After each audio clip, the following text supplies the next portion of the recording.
The Houston Astros have been accused of cheating and stealing signs to gain an advantage in the 2017 season when they won the World Series. Now, stealing signs has always been a part of baseball back into the beginning time.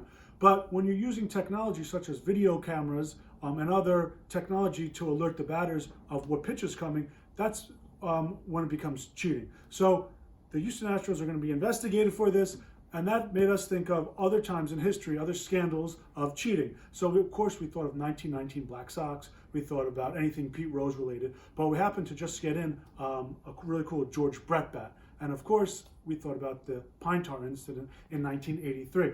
So right here we have a cool George Brett game-used bat. This one dates a little earlier, from 77 to 79. It's a Louisville Slugger. It's a T85 model, which he used. It's also vintage signed, so it's signed at the period here, and inscribed "Best Wishes, George Brett," and shows a tremendous amount of use. You have some ball marks, some bat streaks from the bat rack, some cleat marks, etc. Now, as we move down the handle here, you'll notice there's not a lot of pine tar. So we have pine tar here in the handle, but the rule is 18 inches, and George Brett had exceeded that in 1983 in the famous incident. So 18 inches is about to here, and I believe George Brett was coming up over the label here, about like 22, 24 inches, something like that. So he was really caking on the pine tar up here. And again, I don't think this is for him to intentionally be cheating, but he was breaking the rules because it is only 18 inches.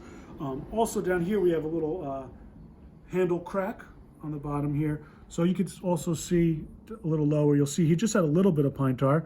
Had George Brett used this bat at the time, certainly would have been a different, wouldn't have been an incident at all. Kind of funny about the incident is that when this happened, it was kind of a big incident because it was against the Yankees and it was a game-winning home run for them, first of all. And then afterwards, when the bat was taken from him, it was taken by Gaylord Perry, actually ripped it from the umpire.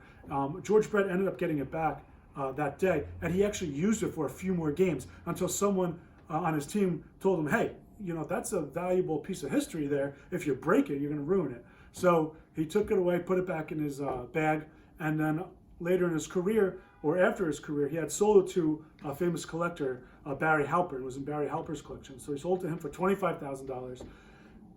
Later on, he went back to Barry Halper and he said, I regret selling it to you because it really belongs in the Hall of Fame. So he bought it back, he undid this transaction with him, gave it to the Hall of Fame, and then for his trouble, he gave Barry Halper a bat that he hit a few home runs with to make him even. But it's a really cool bat. It's got a little number 5.2 on the handle there on the bottom. I should have mentioned that before. And it's cool, it's signed as well. So really cool item. Historical, of course. Another cheating scandal, although a non-intentional one, as we think this Astros one will be seen as once the investigation we have a conclusion there. So thanks for watching the Daily Brigandi, and we'll see you tomorrow.